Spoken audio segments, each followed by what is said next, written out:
Broadcasting from the Investor Hour studios and all around the world, you're listening to the Stansberry Investor Hour. Tune in each Thursday on iTunes, Google Play, and everywhere you find podcasts for the latest episodes of the Stansberry Investor Hour. Sign up for the free show archive at investorhour.com. Here's your host, Dan Ferris. Hello and welcome to the Stansberry Investor Hour. I'm your host, Dan Ferris. I'm also the editor of Extreme Value, published by Stansberry Research. Today, we'll talk with Dr. Gad Saad. I've been looking forward to this one for some time now. Gad is one of my very tippy-top favorite people to follow on Twitter. He's a business school professor who has bravely taken massive career risk to fight political correctness. I can't wait for you to meet this guy. This week in the Mailbag, listener Gary K sets me straight on closed-end funds with a very thoughtful email, plus questions about currencies, Ray Dalio's all-weather portfolio, and more.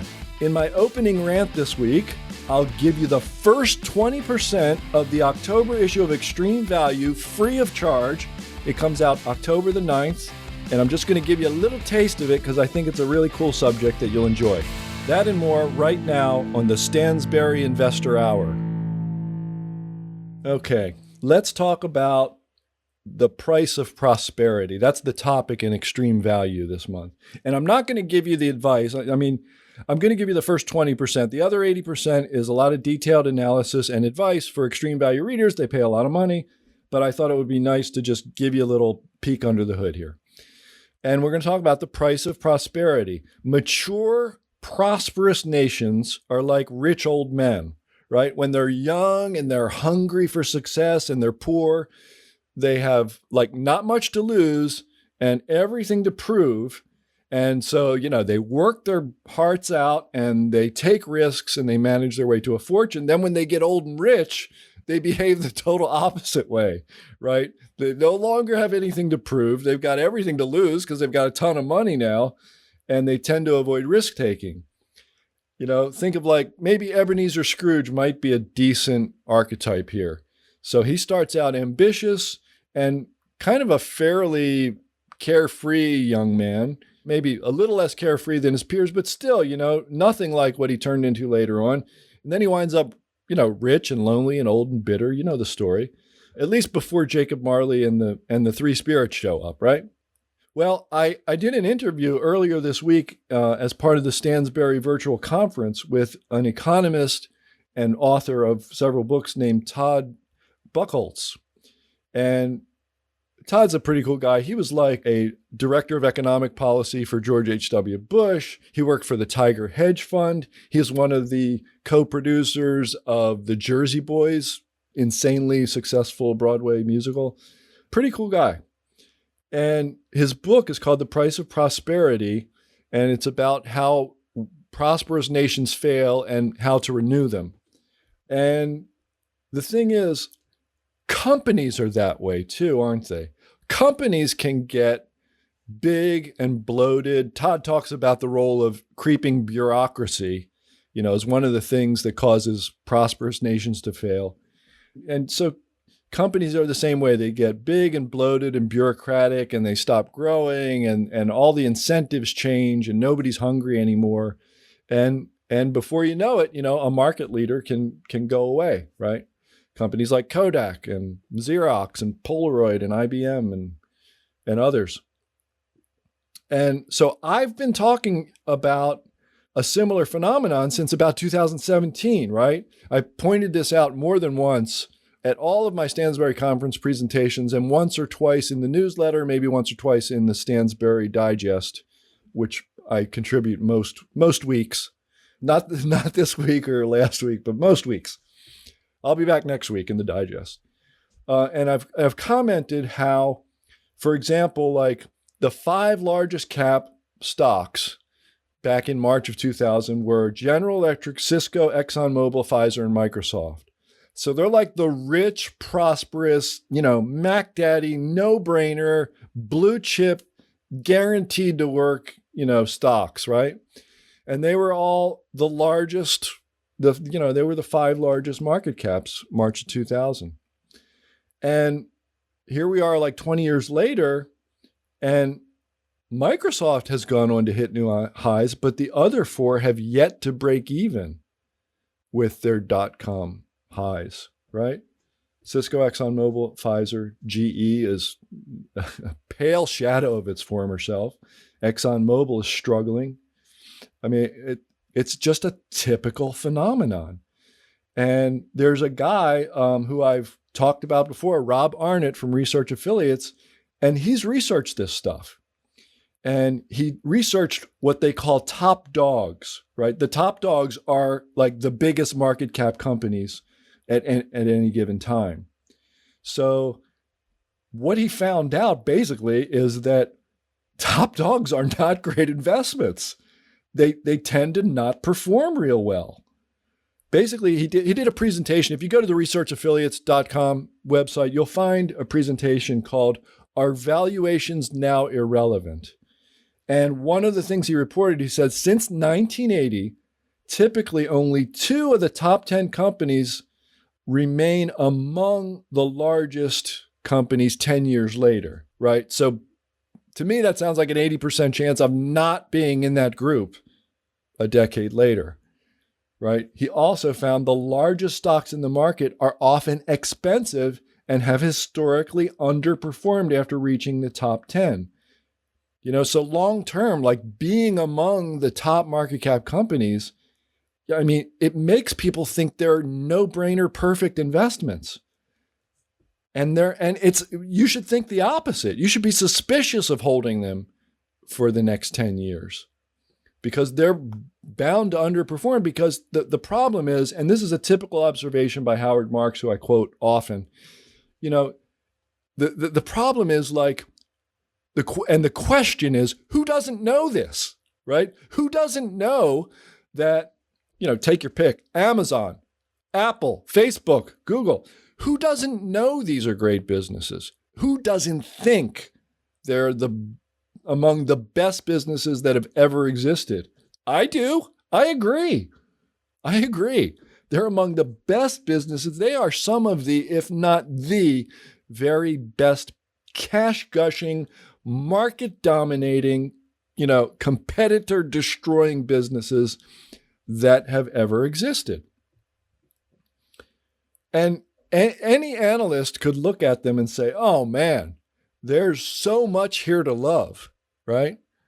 And there's so much here to make you think that these things are going to do incredibly well for another 10 or 20 years, right? So it's easy to think that, right? And this goes back to a topic that we've addressed before, second level thinking. First level thinking is greatest business in the world. Everybody knows it. I want to buy the stock. And to a certain extent, you know, that can obviously work for a while, right? That can work for a while. I've said that people who think these businesses can't, you know, perform really poorly don't have enough imagination, but not having an imagination has been a pretty good strategy for 3 or 4 or 5 or 10 years, right? So yeah, for a while, you know, it makes a good trade, and they have been wonderful businesses. They've grown beautifully. I mean, it's just been wonderful. But everybody knows it. And the second level thinking would be, well, since absolutely everybody thinks this, what am I going to think? Am I going to jump on that and just ride the train and be content to hold these and you know, not think about them for a decade? I don't think so. I think the second level thinking is get set. I mean, they've performed extremely well since the March bottom, the COVID bottom, and they performed extremely well just in the past few years and have done extremely well long term, right, since they went public. So, you know, they've done great short term, they've done great long term, they've done great in a crisis. Great. Nobody doesn't love them. So you have to assume that at some point, I mean, Apple's earnings have gone nowhere, and the stock has doubled, you know, over the past little like year or more. And I mean, that can't go on forever, right? It can't go on forever. And you say, well, when's forever, Dan? When is that? Hey, look, you know me. I don't make predictions. This is not a prediction. It's just an observation about, the interplay between investor psychology and valuation and longer term returns, like decade, 5, 10 longer term returns. So be careful. And like I say, I've been wrong about this. I've been kind of, pounding the table on this. Oh, be careful. These things can cut you in half before you know it, because everybody loves them. And then everybody will hate them when they stop performing. And I've been wrong. But you know what? They're more expensive than they've ever been. Like the top companies in the S&P 500 are a bigger chunk of it than they've ever been, and new money comes in and more new money goes into them than ever before because of that. So when the scene changes enough and they start underperforming, if the business results hiccup and they underperform, the market can react, it can brutalize you. So just be careful, right? No prediction, just an observation. And I really do think it's a valid one. I think that's enough of that for now. You get the point. Let's talk with Gad Saad. Man, I cannot tell you how thrilled I am to have this guy on the program. Let's talk with him right now. You know how I'm always saying that I don't want this show to be too political? Because after all, it's a finance show and some politics is appropriate, but it can get too much real quick, right? Well, maybe you're interested in politics. Maybe you're interested in American and global economics and politics. If so, you're probably going to be pretty excited to know that Trish Regan, the famous finance and political journalist, is now part of the Stansberry team. And Trish Regan has a brand new podcast. It's called Trish Regan's American Consequences. You can find it anywhere that you listen to podcasts, iTunes, Google Play, anywhere. Or you can just go straight to AmericanConsequencesPodcast.com. And she's already had some huge names on the show, like billionaire businessman John Catsimatidis and former U.S. Senate candidate Tom Del Beccaro. So check it out, Trish Regan's American Consequences. It's available anywhere you listen to podcasts, or just go to AmericanConsequencespodcast.com.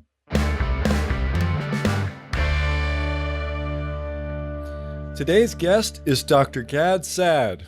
Dr. Gad Saad is a professor of marketing at Concordia University in Montreal, Canada, and former holder of the Concordia University Research Chair in Evolutionary Behavioral Sciences and Darwinian Consumption from 2008 to 2018. He has held visiting associate professorships at Cornell University, Dartmouth College, and the University of California, Irvine. Professor Saad has pioneered the use of evolutionary psychology in marketing and consumer behavior. His works include the book, The Consuming Instinct: What Juicy Burgers, Ferraris, Pornography, and Gift-Giving Reveal About Human Nature, and The Evolutionary Bases of Consumption and Evolutionary Psychology in the Business Sciences, along with 75 plus scientific papers, many at the intersection of evolutionary psychology and a broad range of disciplines, including consumer behavior, marketing, advertising, psychology, medicine, and economics.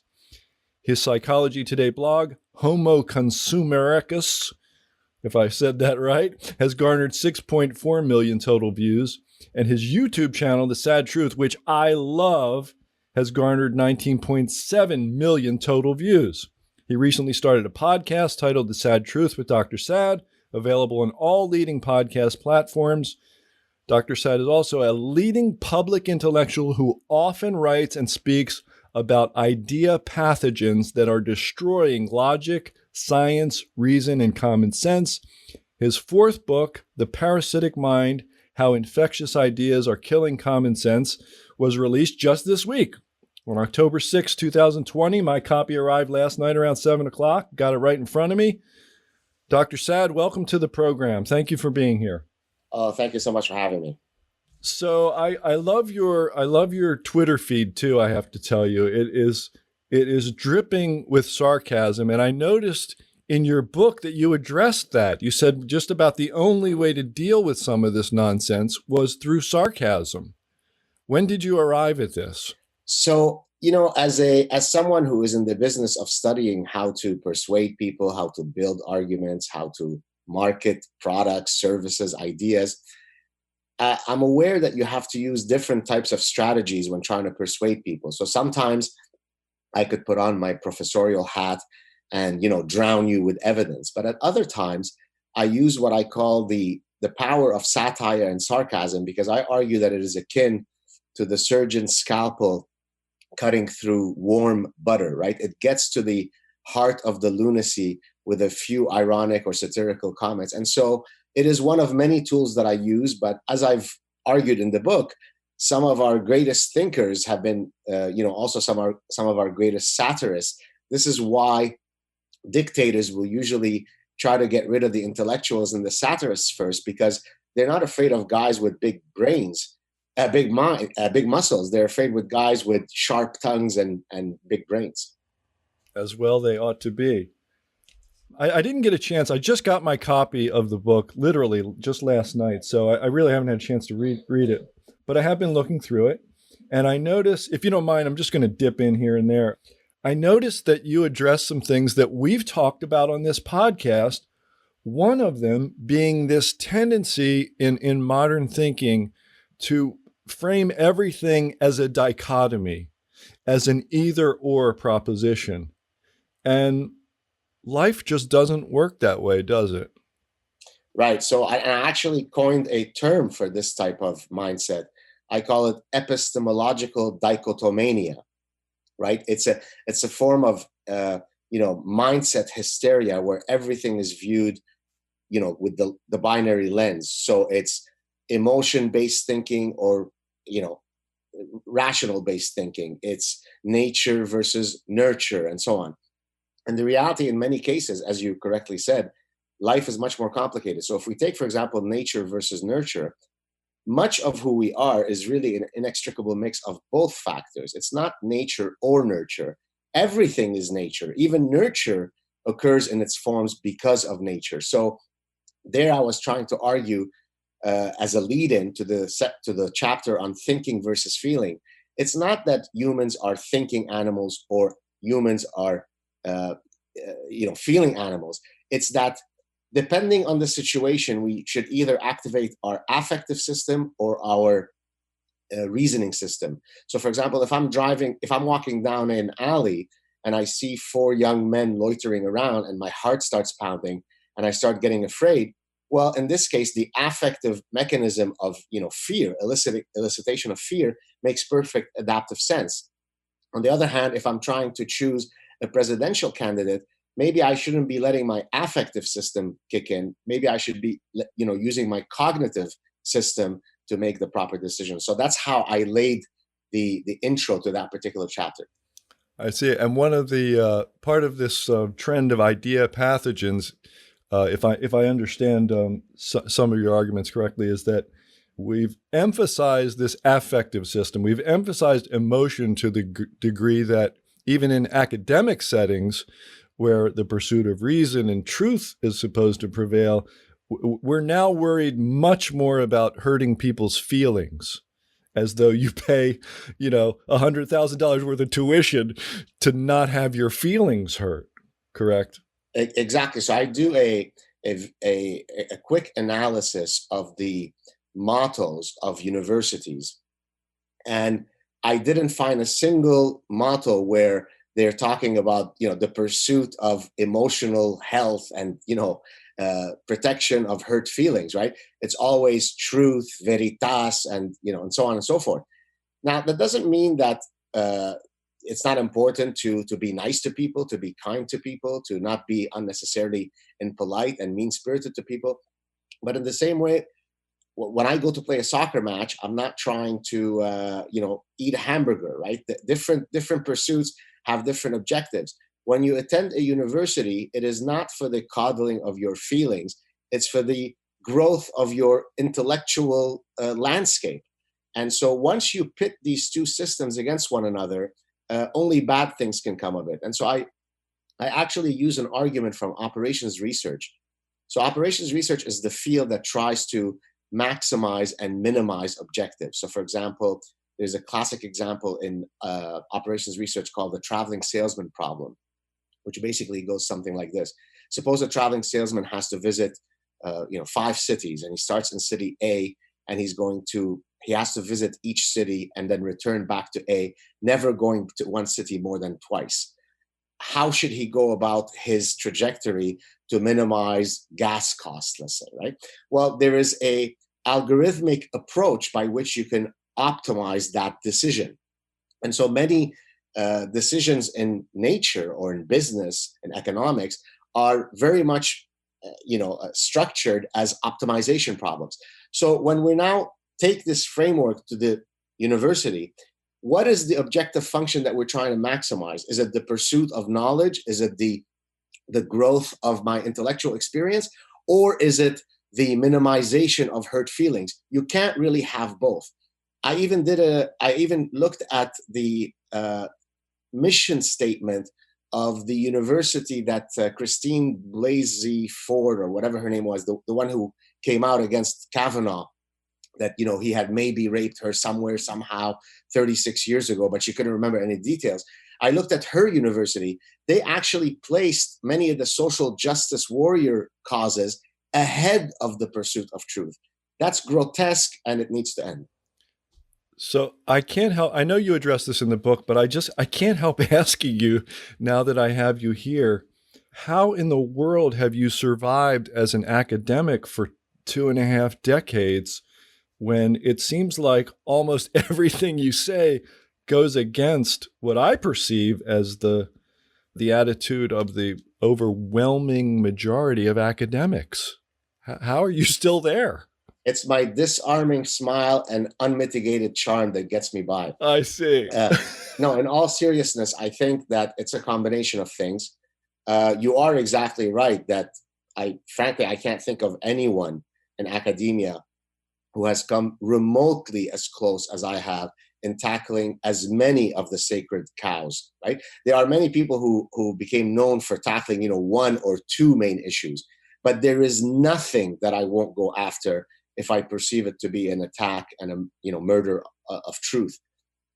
Why am I able to survive? Well, I think first because I always modulate my language in such a way, either because I use satire and sarcasm or because I drown you in evidence, that it's very, very difficult to pin me. It's very difficult to come after me, because if you come after me, you better come prepared. Because if not, I'm coming after you 10 times harder, right? And so I think most people recognize that and say, well, you know what? We might disassociate ourselves from him, but it would be too costly to go after him. So that's one possibility. A second one, which I'm not proud that possibility exists because it speaks to identity politics. I think the fact that I have my unique, personal history protects me against a lot of the social justice warriors, because being an Arabic Jew, right? So a quote, Jew of color, being a war refugee, puts me very quickly on top of the victimology poker hierarchy, right? I am the gold medal in Oppression Olympics. So if you come after me and you try to cash in those chips, I'm going to drown you. No Black person in the United States has gone through what I've gone through in Lebanon. So if you're going to come to me with your victimology, you better come correct, as we say, because I'm going to smash you, right? So I think for all sorts of factors, it's luckily, knock on wood, I've been able to survive. But I should mention, it's not as though I haven't had a cost to bear. Professionally, most of my colleagues try to disassociate themselves from me, even though they write me privately saying how much they admire me, but they'll never do it publicly because, bruh, I don't want to be associated with some of your ideas. What is it that you're afraid of? You're afraid that I support freedom of speech? You're afraid that I support women's rights in the Middle East? What is it that's causing you such cowardice, right? So I also suffer in the sense that I've received endless death threats through the years. So in 2017, which was probably the worst time for death threats for me, I had to come into the university and check in with security, and they would walk me to my class and then lock the door so that if a student left and they wanted to come back in, I had to unlock the door. So when I would go to lecture a class, I would be so stressed out that then my wife would come pick me up and I would sort of scurry out of the campus. I would get into the car, let out a big sigh and say, I survived another week. The university even asked me, and they came with me to the Montreal police, where we filed a report with all of the documentation of the death threats. So a lot of people will write to me and say, yeah, but professor, you can speak because you have tenure. That is frankly an insulting argument to make, because it makes it seem as though having tenure protects me from all of the ways by which I've suffered a rather stressful life. Tenure doesn't protect me from the death threats that I've received, right? Tenure didn't protect me from all of the other prestigious professorships that I would have had I not had such a irreverence to all of the BS. So, I just go about speaking the truth and then let the chips fall where they may. A couple of things. First of all, you remind me of Nassim Taleb, who says, when you see fraud, say fraud. And he's ruthless also with his opponents. And it makes me wonder, is this a Lebanese thing in the culture there, or is that just a coincidence? Right. No, it's a good question, because as you may or may not know, and some of your viewers may or may not know, Nassim and I are very good friends. And I think, if I can speak for him, although he said it publicly, one of the things that he admires most about me is precisely that I am absolutely relentless in my, in my engagement, right? And of course, I respect that in him. Now, of course, sometimes he may take it a bit too far in his, personal attacks. But what we do share is exactly an allergy to bullshit, if I may say. Now, is it due to Lebanon, to being Lebanese? Well, I mean, there certainly is the stereotype sort of the Middle Eastern, person who doesn't take too much BS. But I frankly think it's a lot more the unique combination of genes that makes me who I am, and the same for Nassim, because I can certainly think of some Lebanese folks who are very cowardly, right? So I don't think it's the water in Lebanon. I think it's more the genes running through Nassim and I that make us combative against those intellectual terrorists who try to destroy reason. Yeah, I mean, I'm not surprised. People are people wherever you go, and few of them are willing to do what you do. I mean, it's just for almost obvious reasons. But the other thing I wanted to ask you about was, I mean, death threats. Wow. Was there a particular issue that came up that just was too much for somebody, and they said, I'm going to kill this guy over it? So the death threats come from various groups. Sometimes it might be because I criticize Islam.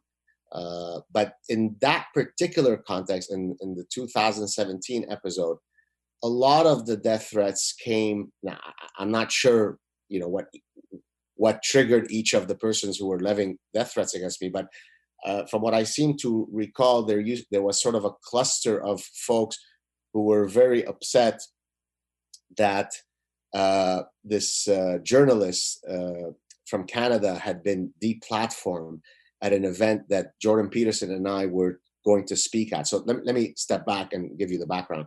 So Jordan and I were supposed to speak at an event at Ryerson University in Ontario, in Toronto. And the title of the event was The Stifling of Free Speech on University Campuses. And guess what happened to that event? It got shut down on the university campus. So apparently irony was lost on the intellectual terrorists.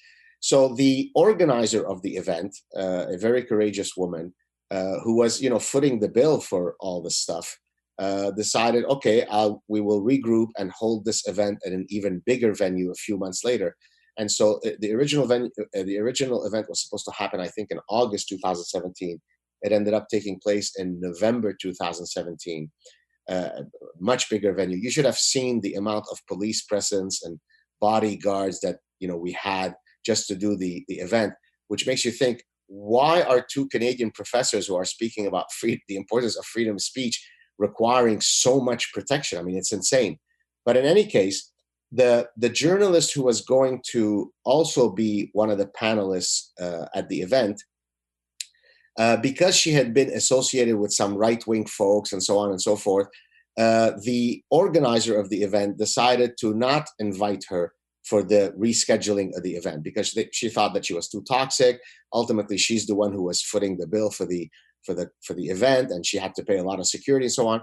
And so she asked our opinion. We gave her our pros and cons, but we were just panelists. It wasn't up to us to decide. Well, of course, all these ultra right-winger Jew haters and so on decided to say, oh, it's the diabolical Jew who's behind this. And so they got angry at me because, it must be, sure, the diabolical Jew is saying that he had nothing to do with the decision, but that's how Jews are. They're shifty. And so we're going to go. And so a lot of the death threats were, we're going to put you in the oven last. We're going to boil you this way. We're going to kill you that way and so on. And so I kind of amalgamated all those death threats and stepped to my university and then to the Montreal police. And that was it. Wow. And you're a family man. You have a wife and a daughter. I can't imagine. It has to affect your daily life. Sorry, I have more than one kid. It does affect my daily life. It has, so I'll give you a good sort of anecdote to give you a sense of how it affects my life. And it goes back to the point that we were talking earlier about the fact that one has tenure or not is only one small part of the bigger puzzle. As you might imagine, when I walk, a lot of people, on the street everywhere, come up to me and so on. And luckily, knock on wood, I've only had fans so far. No one nasty's come up to me and so on. And, it'll happen, many, many times in a given day. And it's always wonderful and it's always great. Well, one time I was walking out of my house with my wife. The kids were already at school. And a gentleman passes by and he says, "Excuse me," this is right outside my house. So I'm in the driveway of my house. He goes, "Excuse me." And usually I know what comes next. I say, "Yes." He goes, "Are you Gad Saad?" I said, sort of hesitantly, "Yes."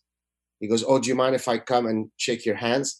I said, "Okay, sure." So he comes and shakes my hand. Well, the rest of the day, I was in a complete panic. Now, you might say, why? Well, because now I knew that there was someone who knew where I lived. Now, he may be a fan, but maybe tomorrow he decides he's no longer a fan.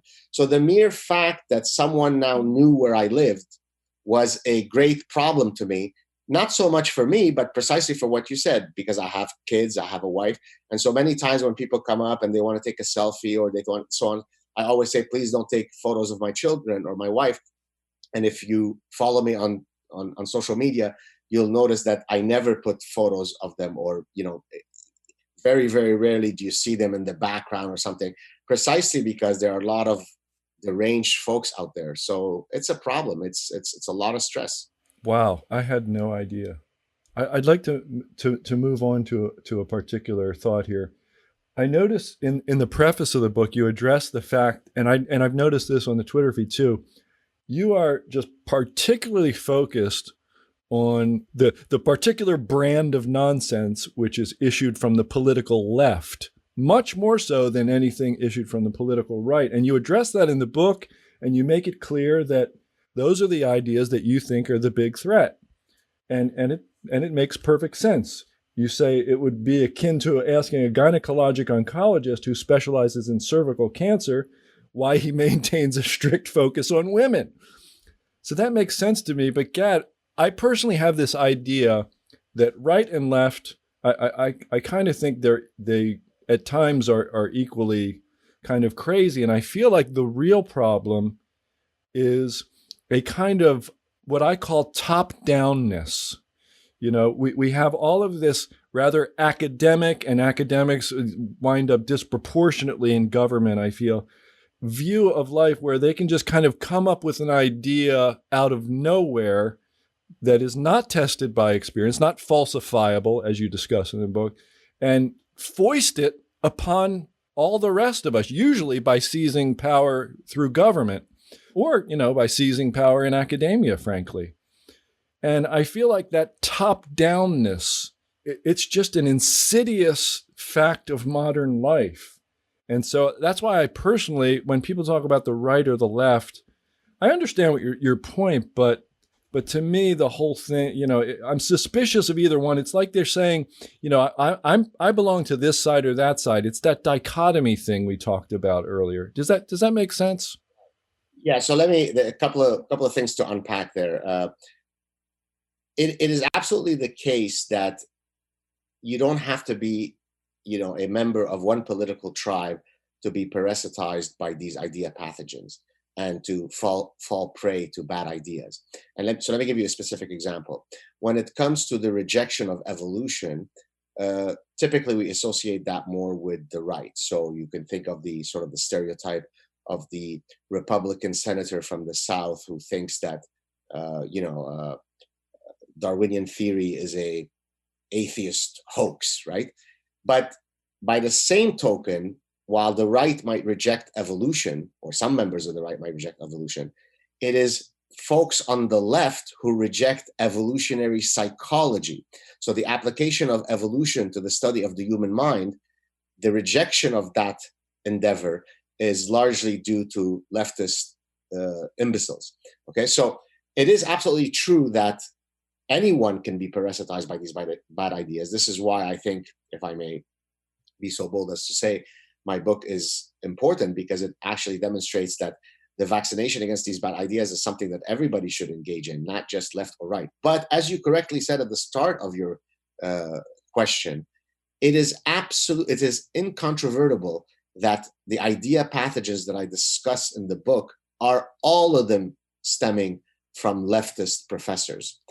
Well, number one, because much of academia is governed by leftist professors.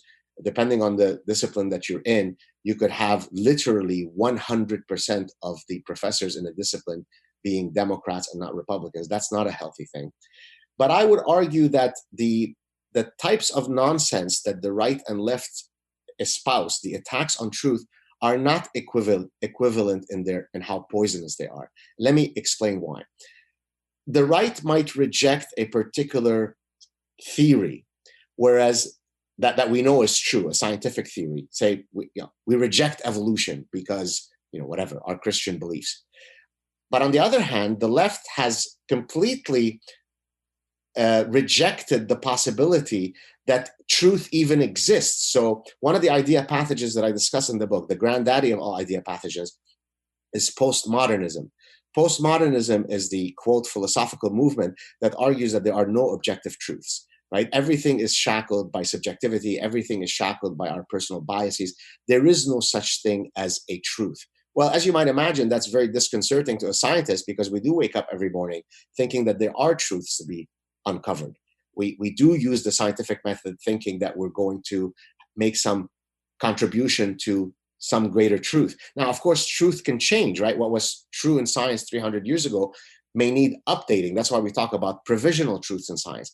But the epistemological attack on truth, the fact that the left or some leftists negate even the possibility that truth exists, that strikes me as profoundly more nefarious as an idea pathogen than anything coming from the right. Do you follow what I'm saying?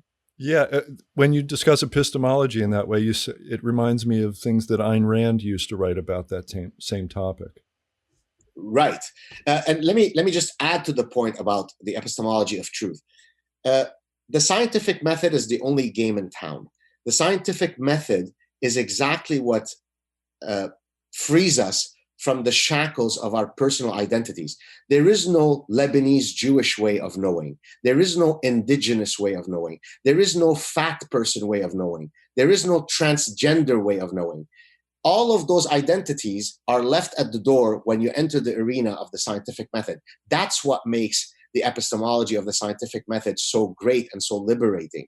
So when you have someone, for example, in Quebec, so the Quebec minister, I discussed this in the Parasitic Mind, I think it was the Quebec minister of the environment or something.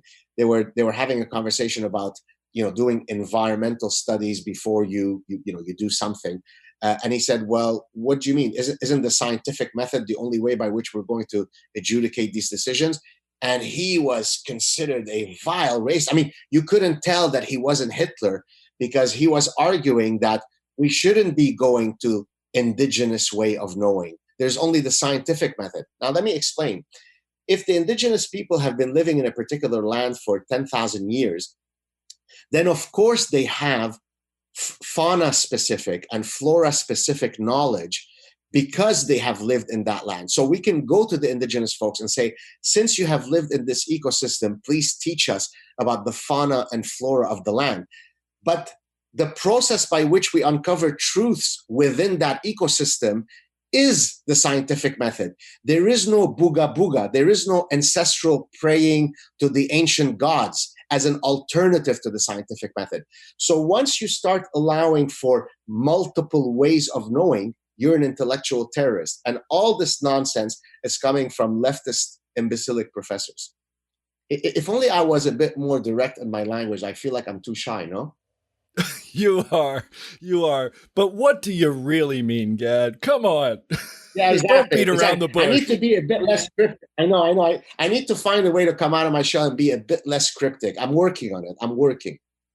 Okay, it's a process, right? Yeah. It's a process, exactly. One of the points that I noticed that you make in the book is in your final chapter is a call to action.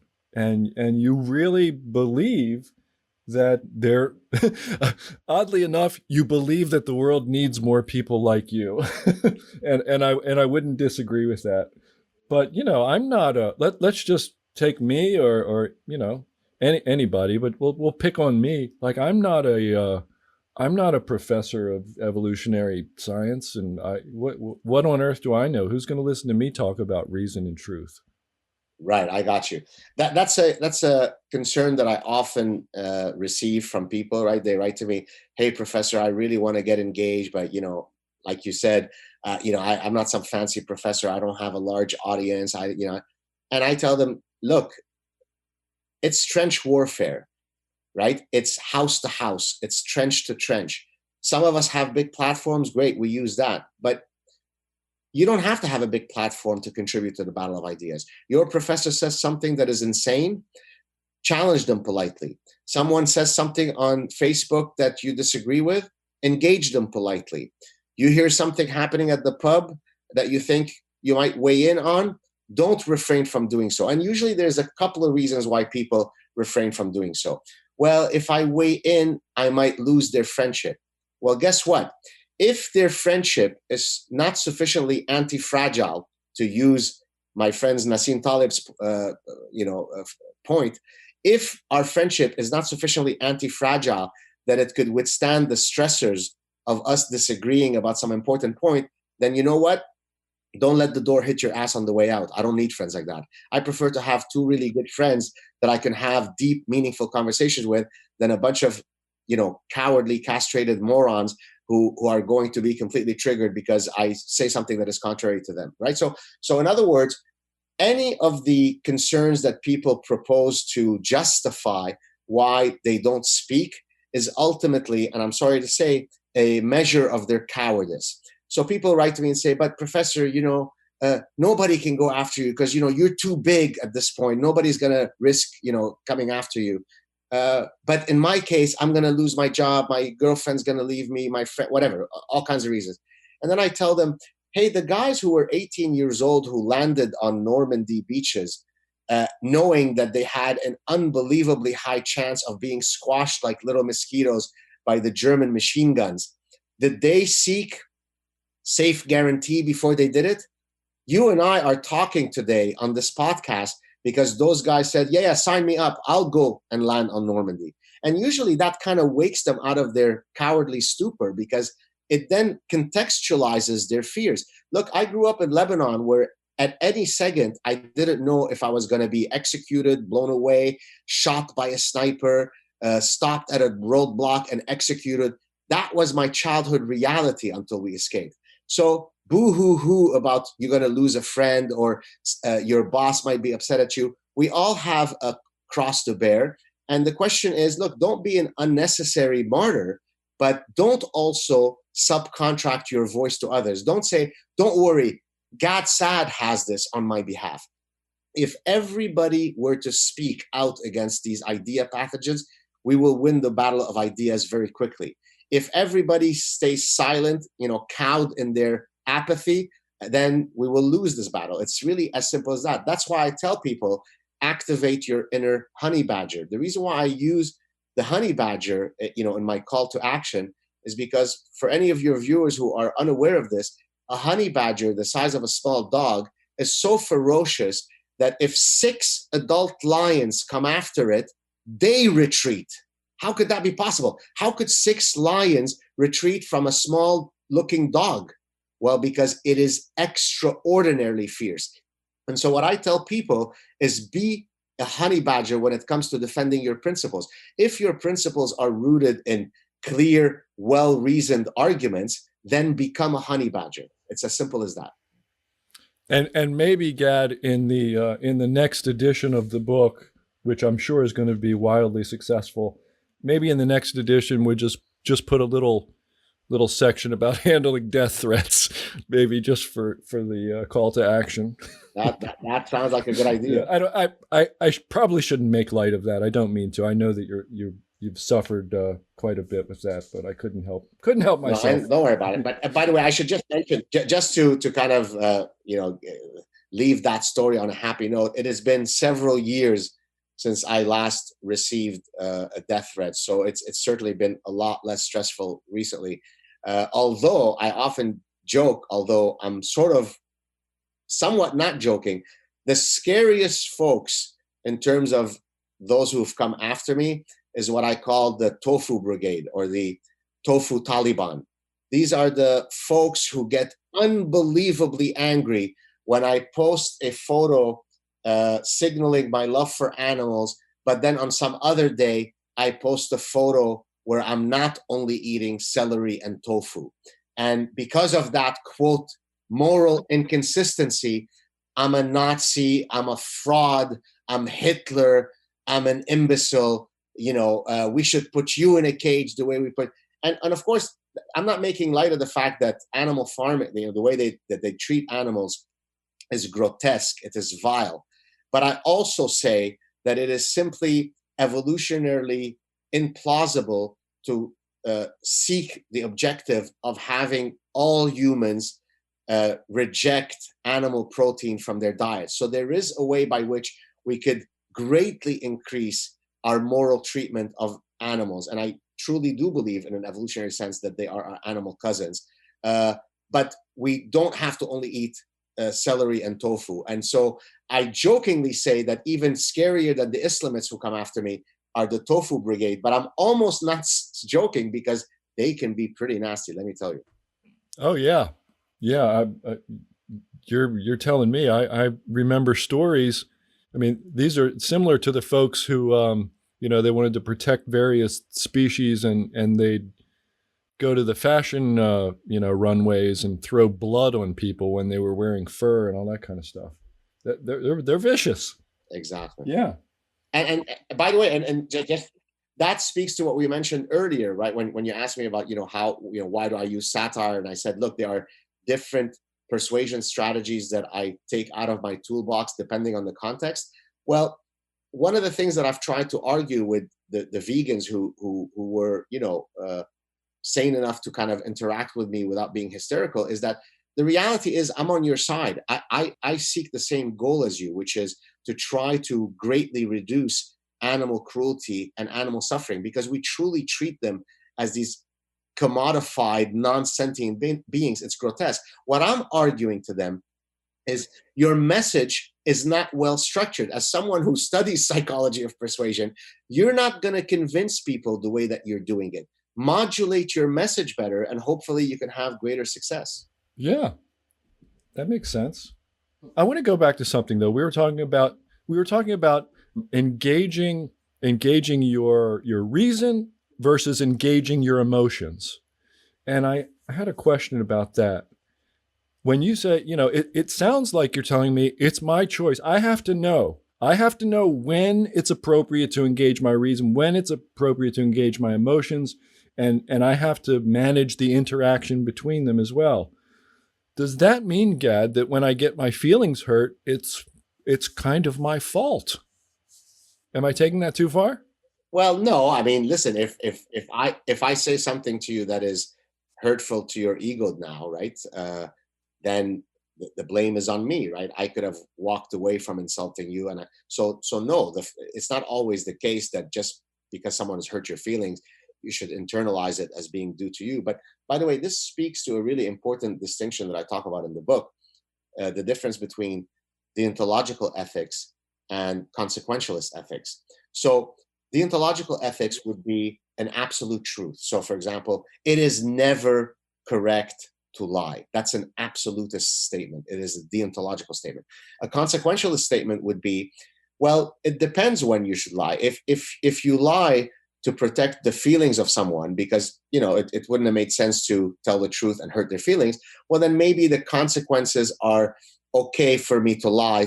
So I say in the book that if, your spouse says to you, do I look fat in those jeans? And you want to have a long, happy marriage, maybe you lie and say, no, you look beautiful, sweetie, right? So it's not so much that deontological ethics is always right or consequentialist ethics is always right, is that depending on the context will determine which ethical bent I should follow. But here's the key proviso. When it comes to matters of truth with a capital T, then it should never be consequentialist. See, what the leftists do is they say, look, we want to institute some social justice goal. And in the pursuit of that social justice goal, if we murder truth, well, then that's just one of the consequences of the higher goal of pursuing justice. So, for example, trans activists will engage in insane rejection of reality because that rejection of reality allows them to pursue the laudable goal of protecting transgender people. Well, guess what? I am ultra socially liberal and I'm a strong supporter of trans rights, but no, I don't believe that boys too can menstruate. And no, I don't want my children to be taught that sometimes boys menstruate and sometimes girls menstruate. For example, I shouldn't have had to go in 2017 to testify in front of the Canadian Senate that, no, really, senators, as an evolutionary psychologist, I can attest there is such a thing as male and female. That doesn't make sense in the 21st century. So in other words, I can walk and chew gum at the same time. In the pursuit of social justice, I don't have to murder truth. Well said. Well said. Gad, we reached the end of our time, which I feel like we've just gotten started. There's so many other things that I wanted to talk about that I did manage to read in the book, but maybe we'll talk about them another time. And I wonder, Gad, if you could leave our listener just with one thought today, besides buy the book. I'm going to tell him to do that. I will tell him to do that because what I've read so far, I love. If you could leave them with one thought today, what might that be?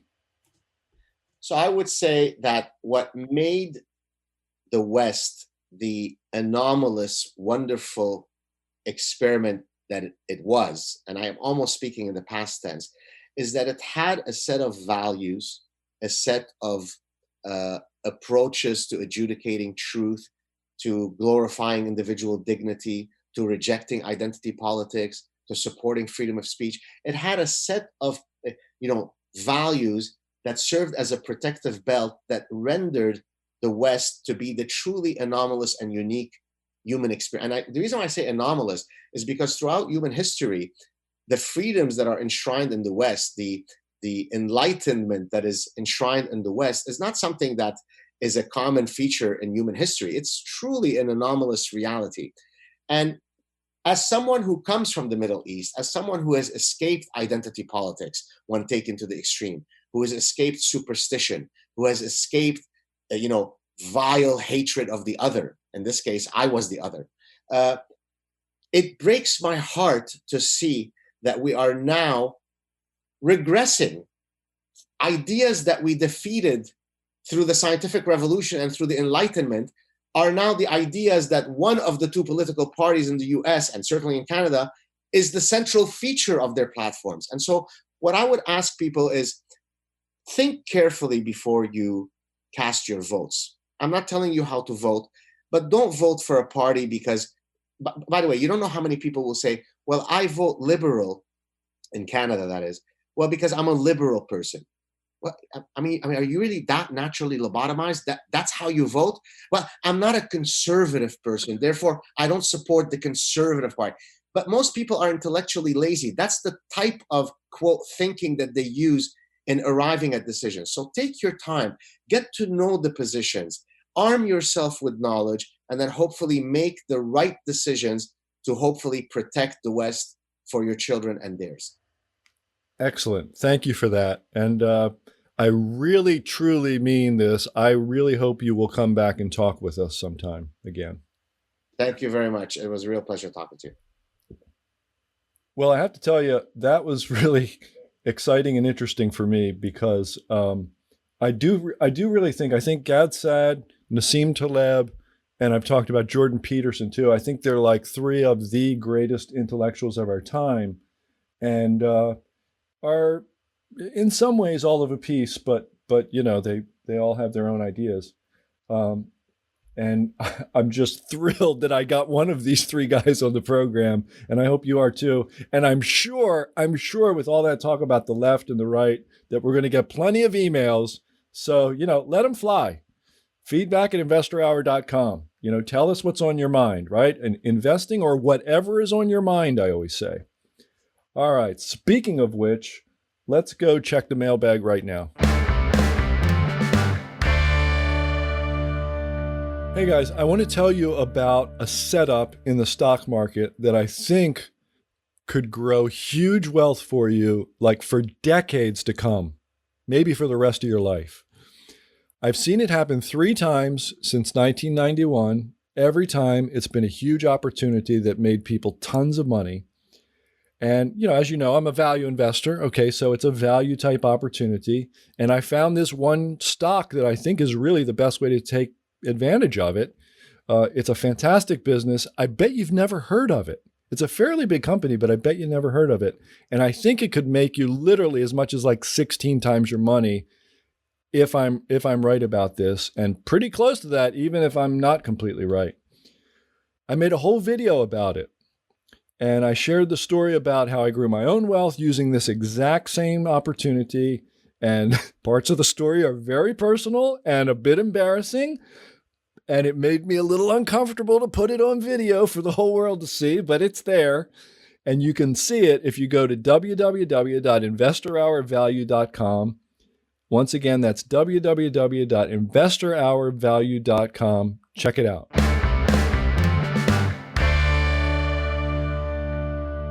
All right, in the mailbag each week, you and I have an honest conversation about investing or whatever is on your mind.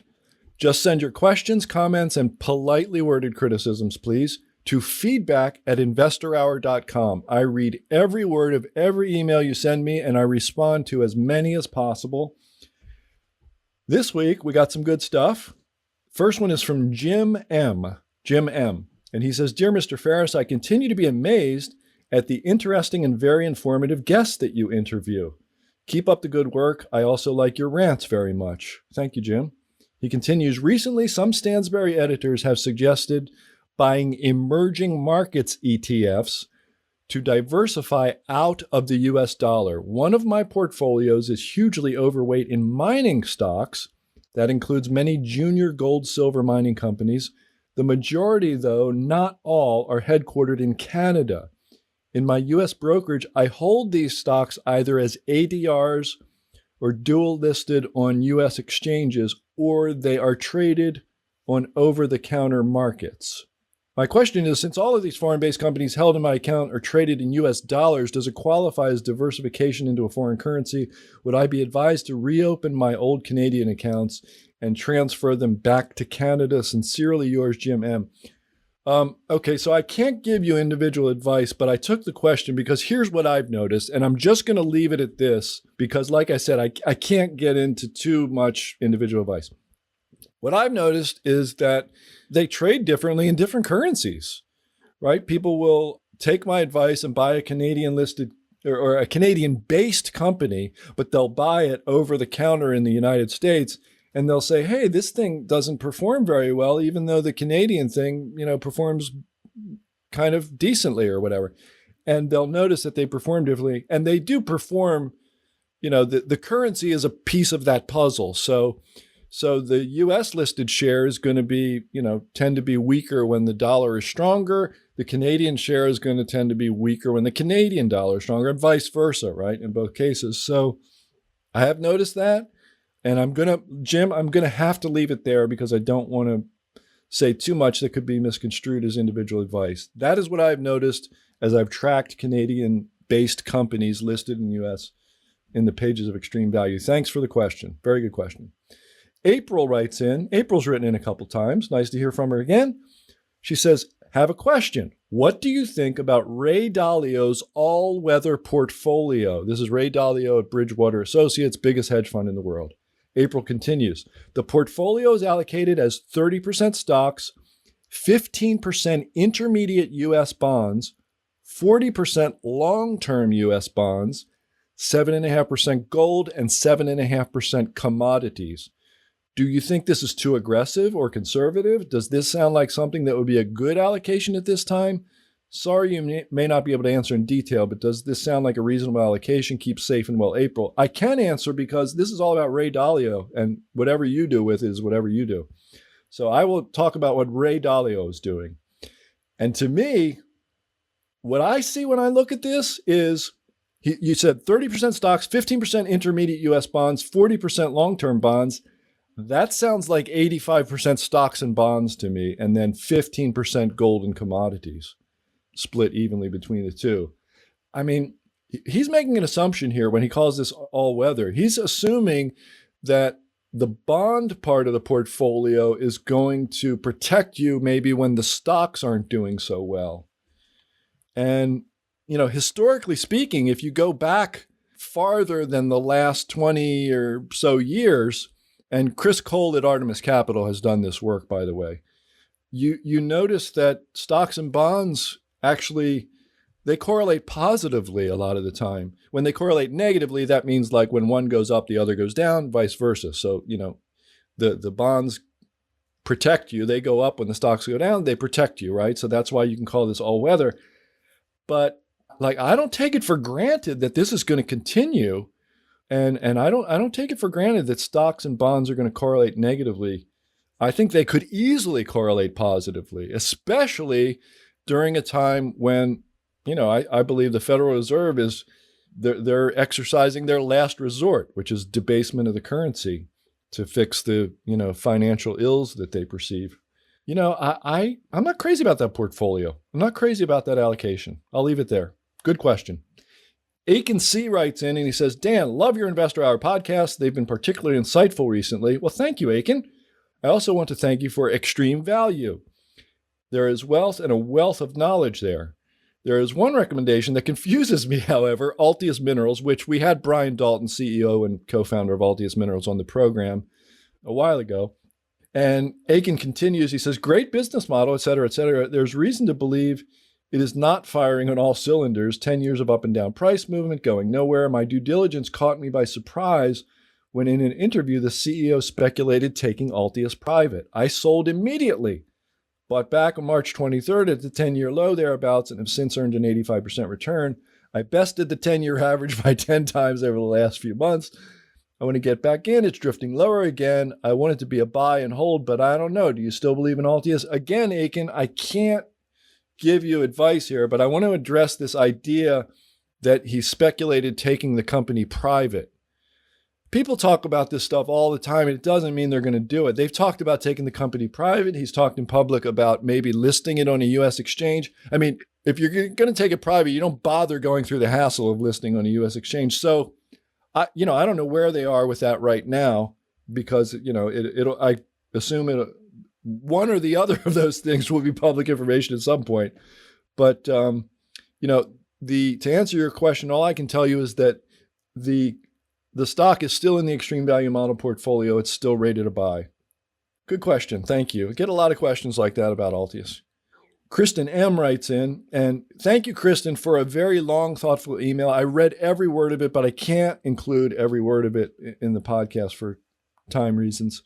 But I'll start where you said, I felt the takeaway, and she's talking about the episode a couple episodes ago with Andy Furman, the options trader.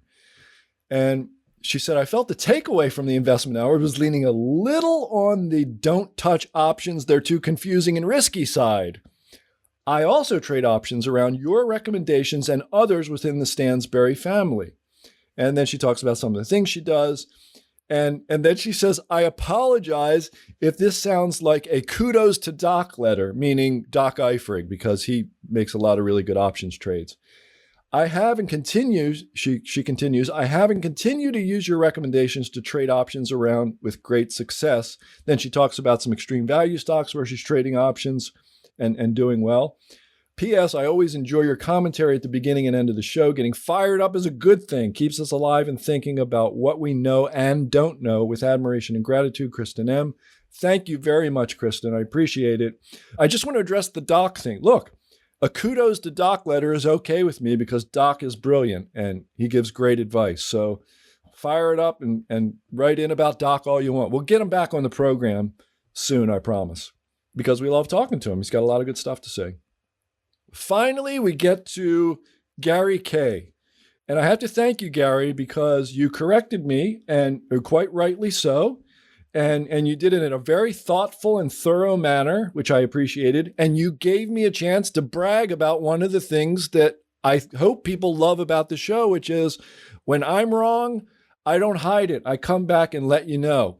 And so one of the things I was wrong about, Gary says, is he says, I humbly submit that a better answer, he's talking about when I discussed closed-end funds on the last podcast. He says, I humbly submit that a better answer after relating the anecdote would have been to say that you are not familiar with closed-end funds and possibly refer the writer to Thomas Hertzfeld's books as he was seemingly the godfather of closed-end fund analysis. If you're curious, he says, take a look at BlackRock's stable of closed-end funds. It's pretty amazing compared to the funds from, say, 20 years ago. I've been in the investment business and world since the early 80s and have been surprised about how much I had to learn, especially given that I had significant business experience with ETFs and open-end funds. Cheers, Gary K. Spot on, Gary. I should have just left it at the anecdote and left it at that. You're absolutely right. And you're right, too, because like I was coming from a place of thinking that closed-end funds hadn't changed that much in 20 years because I thought, well, how much could they, right? But they have. In my defense, all I can say is I did emphasize that to the listener who wrote in that there was no, I was wrong about you discussed the issue of discounts. I was wrong about why they trade at premiums or discounts. That's a much more complex topic than I made it out to be, much more. And as you pointed out, I was just plain wrong about it. But as I pointed out to the listener who wrote in, there's no general rule. You got to analyze each one from the bottom up, which you kind of did some of that in your email, which I really appreciated. So thank you, Gary, for the opportunity and for writing in and being so thoughtful and great email. I love this kind of stuff. All right, that's another episode of the Stansberry Investor Hour. I hope you enjoyed it as much as I did. Do me a favor, subscribe to the show on iTunes, Google Play, or wherever you listen to podcasts. And while you're there, help us grow with a rate and a review. You can also follow us on Facebook and Instagram. Our handle is @InvestorHour. Also follow us on Twitter, where our handle is @investor_hour. If you have a guest you want me to interview, drop me a note at feedback@investorhour.com. Till next week, I'm Dan Ferris. Thank you for listening. Thank you for listening to this episode of the Stansberry Investor Hour. To access today's notes and receive notice of upcoming episodes, go to investorhour.com and enter your email. Have a question for Dan? Send him an email, feedback@investorhour.com. This broadcast is for entertainment purposes only and should not be considered personalized investment advice. Trading stocks and all other financial instruments involves risk. You should not make any investment decision based solely on what you hear. Stansberry Investor Hour is produced by Stansberry Research and is copyrighted by the Stansberry Radio Network.